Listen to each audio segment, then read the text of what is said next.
The Quran makes two very important claims. Verse 1636 reads, "To every nation we sent a messenger who told its people, worship God and stay away from Satan." Furthermore, verse 14:4 says, "And we did not send any messenger except," in brackets, "speaking in the language of his people to state clearly for them." To summarize these two verses, all nations were sent a messenger that can speak the language of the people so that the message can be stated clearly. Moreover, as per Surah 33:40, Muhammad was the final messenger of Allah. If we combine these two bullet points, it implies that Allah's eternal message was sent to all nations in their native language. Muhammad was the last messenger, so Arabs were the last to receive Allah's message. Since Quran is the eternal word of Allah, the same message which is in the Quran should have arrived in all nations around the world in their language. Let's see just some of the messages in the Quran which contains some numbers. There is just one God or Allah. Heavens and earth were created in 6 days, 7 heavens and 7 earths. Earth created in 2 days. Affairs in heavens and earth take 1,000 years of what we count to travel to Allah. In fact, an Islamic miracle website that is obsessed with the miracle with the number 19 claims that the Quran mentions 30 different numbers. Now, I personally didn't check it, but I hope it is correct. My point is that if something like the Quran is revealed to a nation in their native language, that language must be developed enough to contain all these numbers. This is Allah's eternal message, right?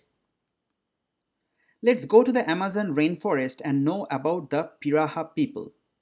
The Piraha are an indigenous people of the Amazon rainforest in Brazil. They are the sole surviving subgroup of the Mura people and are hunter-gatherers. They live mainly on the banks of the Maiki River in Humaita and Manicore in the state of Amazonas. As of 2018, they number 800 individuals. It turns out that the language they speak is quite primitive and is an area of intense research, and this has completely changed our understanding of brain, cognition, and language development.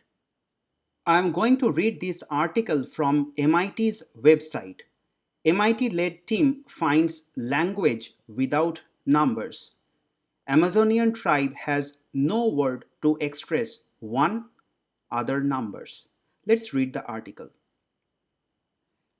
An Amazonian language with only 300 speakers has no word to express the concept of one or any other specific number, according to a new study from an MIT-led team.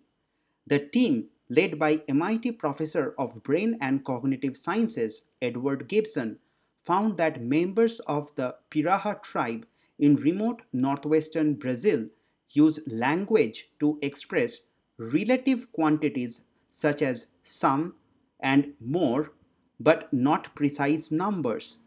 It is often assumed that counting is an innate part of human cognition, said Gibson, but here is a group that does not count. They could learn, but it's not useful in their culture, so they have never picked it up. Now, according to the Quran, the Piraha tribe must have received a messenger of Allah before Muhammad became a prophet.